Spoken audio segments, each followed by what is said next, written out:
Good morning, everybody. Welcome back to another candidate conversation with We Own Everything. As you know, my name is Tamesa Bailey.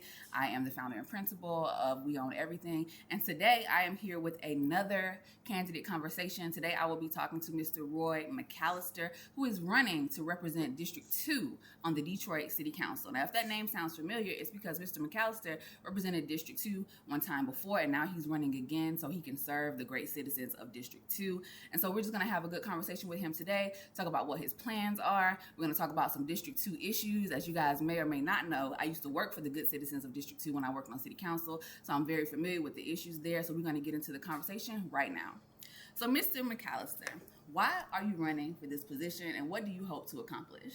First, Ms. Bailey, first and foremost, I always like to thank God, who's the head of my life, Absolutely. and allow him, thank him so much. And I want to thank you for this opportunity.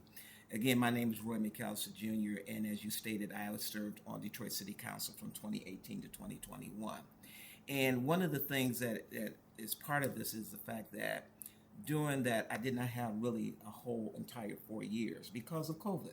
And what happened, COVID broke down a lot of things and a lot of people went inside, but it did not really stop me because I was still out there making sure that people were receiving masks, making sure that people were receiving gloves and sanitation. Mm-hmm. Also that our first responders were taken care of, businesses were taken care of. So I was really out there, really kind of like putting myself on the line because, nobody really wanted to have that contact. Yes.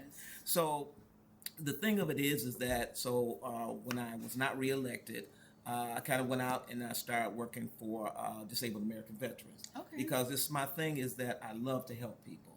And, it was supposed to have been a part-time position as the internal operations, director of internal operations, but what happened was I was all over the state of Michigan. Mm-hmm. I mean, I seen parts of Michigan I didn't even know existed, but it was also to help our veterans. And then also I worked on my doctor's degree. So, doing these things, I was still available, Mm-hmm. and a lot of people were still calling me saying, hey, can you help me with this? Can you assist me with that? And so I'm looking at this, and then when I began to go to some of the community association meetings and Mm-hmm. some of the meetings that were held, I was seeing what the division, because the objective is to bring everybody together. And I was seeing that division that was going on, and people were calling me up and say, would you please run again? Would you please? And first I was like, well, no. I'm kind of doing some other things. But again, I love helping people, and I love being out there. Absolutely. So without this position, what are you doing right now to make an impact in the community? Well, like I said, I was working with disabled American veterans and working on my doctorates. And so because I'm now campaigning, I could not do all three. Okay. So what I did was I stepped down from the Director of Operations with Disabled American Veterans, but I still have, in fact, Friday, I still have people calling me up, asking me about stuff, and we still want to put information out there. Okay. So I haven't left. So right now I'm working on this doctor's degree as well as getting back in office so we can help our people in District 2 and in the city of Detroit. Absolutely. And thank you, too, for your service during COVID-19. I'm Yes, sure ma'am. that was a really scary experience, really just Yes, being out there and trying to help folks during the pandemic. I mean, that was a tough time for everybody, Yes, especially folks, out in city government and trying to help folks. Yeah, but one other thing I just wanted to add too is, Ms. Bailey, is I was also at the vaccination site at the state fairgrounds because I was out there every day because we was kind of shut down, and so I still went out from the time they opened to the time they closed to assist people. And it wasn't about trying to be out there as a councilman. I want to say whatever I can do to assist people to help them get vaccinated. Absolutely. Yes, ma'am. Absolutely. That's what it's all about. Yes, ma'am. So let's get into some District 2 specific issues. Okay. So one of the primary issues, and this really isn't just a District 2 issue, but it's a primary issue as it relates to Detroiters in general, is property tax. Yes. Property tax overassessment. How are we going to lower the property tax? Individuals were overassessed. They're trying to figure out how they're going to get their money back. What is your plan when you, if you were able to get on city council to help make people whole who are overassessed, and also to lower the property tax as well, because Detroiters do pay some of the highest property tax in the state of Michigan. Yes, ma'am. Well, one of the things is it's been put out. Mayor Duggan is talking about doing a 3-4% reduction in property tax. You just said that. So we want to make sure that they stand hold on that. And one of the things we also look at how we can assess people, because a lot of times when you're assessed, there may be a structure. They might say that you're a 2-family flat, but you're a single family, a single home. Okay. And so those are the things that we want to make sure that people are assessing, and to make sure that the assessor's office is monitoring where people are living.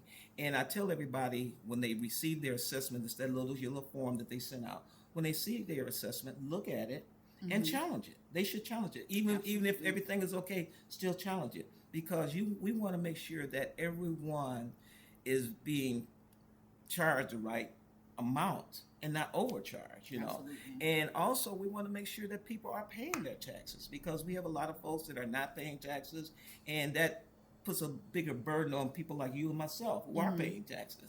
And so those are some of the things that we want to look at, and we want to make sure that everything is accountable for and transparent.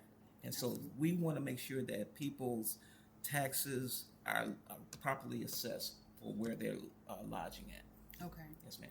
Absolutely. And do you think that we're getting better in that regard, or? We can always do better. Okay. I'll say that. We can always do better. It is getting better, but we can always do better, because that's one of the things that I want to look at and listen to people about, and one of the programs that I want to incorporate as far as getting back on council. So yes, ma'am. Absolutely.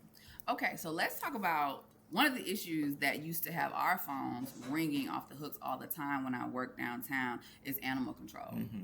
Animal control. The cats, the dogs, the groundhogs. I had one lady call and say that a raccoon had gotten into her house, right? And so, and then I have elderly family members who live in District 2 who are talking about groundhogs are digging holes in their backyard, and gophers are in their backyard. So this is a true issue in District 2.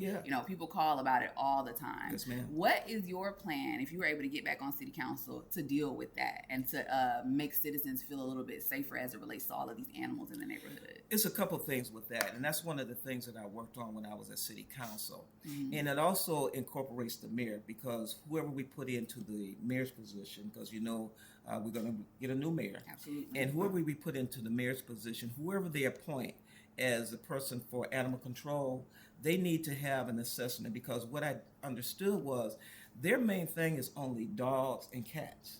So therefore raccoons, Detroit is inundated with raccoons. We have a rat problem in District 2. We have, like you said, possums. Some areas we have deer. But animal control is not capable of dealing with that, and that's what they're saying. So one of the things that I did was, when I was on council, was work with in our natural resources at the state to have them incorporate things where they could come in and they could work with our animal control if there was somebody that had a rat problem, a raccoon problem, a gopher problem, or any type of problem. And so one of the other things is, like raccoons, what they'll do is you go down to animal control, and I used to talk to them religiously. In fact, the current director of animal control now, a lot of things I just did not agree with. The prior one, he was excellent, but he left and went down in Miami now, doing a great job, you know. But the fact of the matter is that if somebody wants to catch a raccoon, they would have to go down and pay $150 for the cage. But they got to catch it themselves. They got to catch it themselves. And see, that's crazy.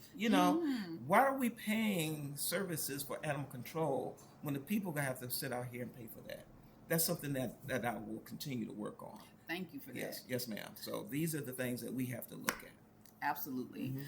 Okay, so also one thing about District 2, and I think I mentioned this to you before, is that there are a lot of commercial corridors that need to be put back online. I have one friend, Mr. Jawan Howard, who just recently is working on opening up a bookstore, just bought a building to open up a bookstore, and he also owns, Emoji Village over there as well. So, there are people there in the community and on Puritan and other areas of District 2 that are trying to, revitalize the community and things of that nature. So we see that there's a lot of this already happening. How do you think you will empower Detroiters as you know, ascend to council to develop in their own communities and to put a lot of these properties back into productive use? Ms. Baby, one of the things that I did was I had what we call roundtables. Mm-hmm. And roundtables consisted of millennials, it consisted of business owners, it consisted of presidents and community leaders, and it consisted of clergy. Okay. Each roundtable was different. Now, when we talk about the roundtable, as far as what Mr. Howard is talking about, is that would be the business roundtable.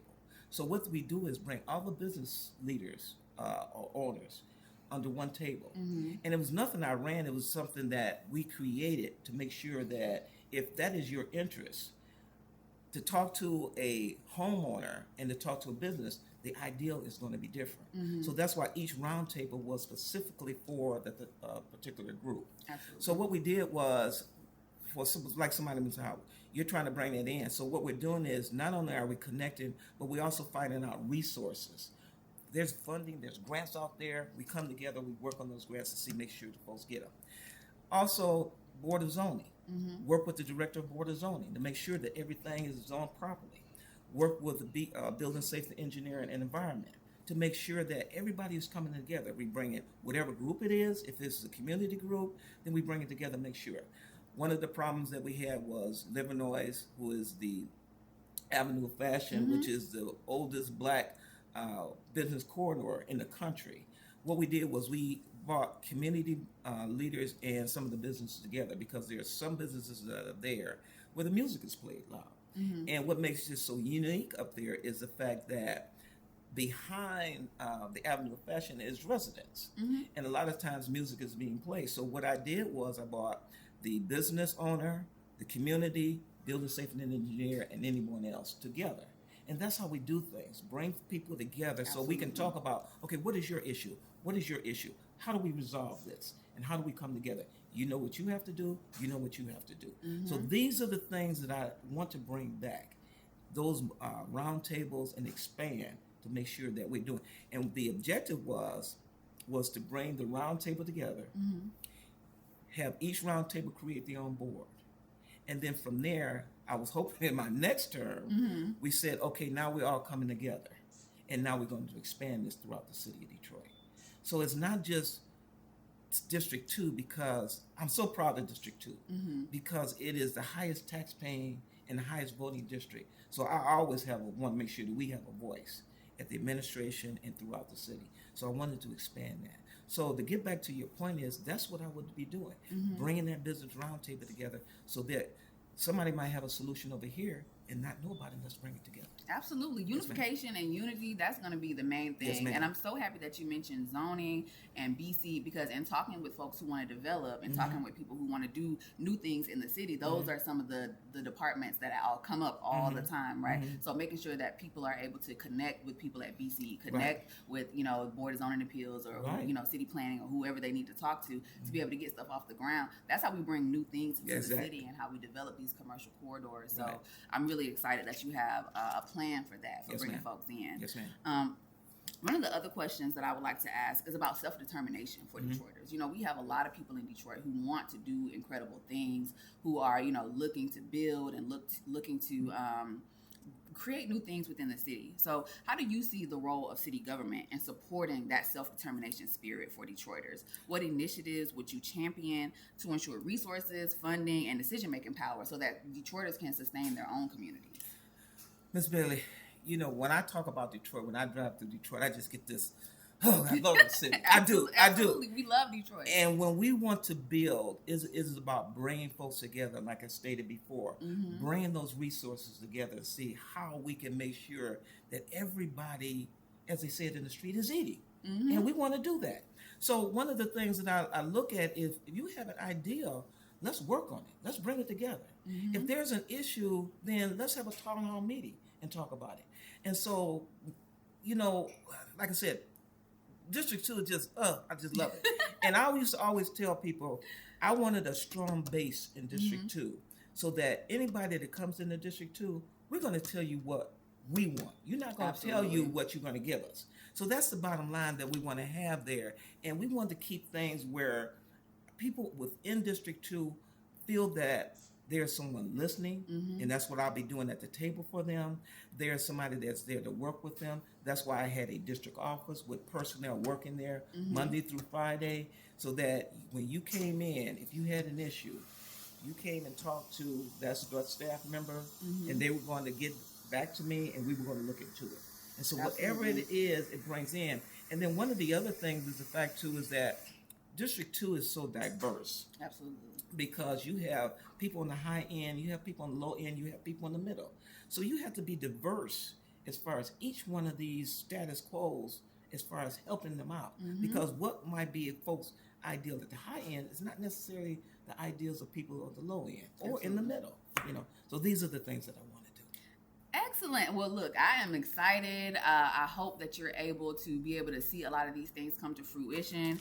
While We Own Everything does not endorse political candidates, and all of the opinions that Mr. McCallister expressed are his own, we do want to bring you all the information that he plans on doing, all of the plans that he has for the city and for District 2. But Mr. McCallister, if you are unsuccessful in this race, how will you continue to make an impact on the community? Ooh, that's hard because I don't consider to be unsuccessful. Okay, well that's the answer. But I'll still be out there. Mm-hmm. I'll still be out there when people need me because, Ms. Bailey, I've been in service all my life. Absolutely.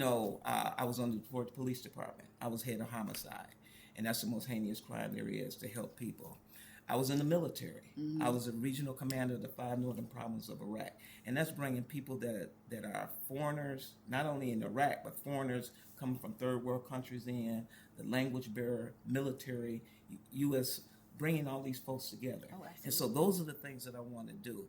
And then these ideas that I had and experienced, I brought it back to District 2. Mm-hmm. And these are the things that we want to continue to do because it's the ideal of how do we make sure that our people are taken care of, their quality of life. How do we make sure that I want to bring back my mental health workshop and task force, mm-hmm. because since COVID, we've had a number of mental health issues and people not necessarily who are affected, but just daily life. Mm-hmm.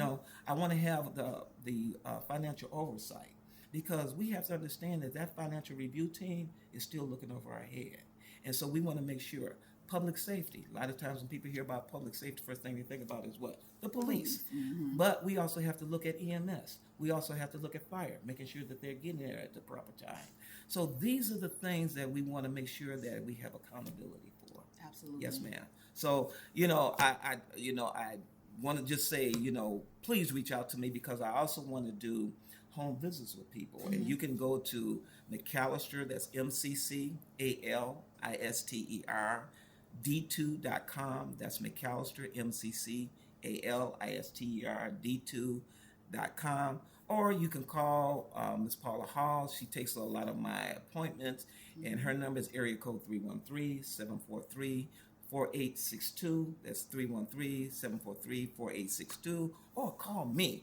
313. Yeah, call me directly. 313-434-4806, and I know we're not there, but I just wanted to put that out, so because people need to know that there is someone that's out there listening to them and want to help them. And that's just been my heart to do that. Absolutely. Thank you so much, Mr.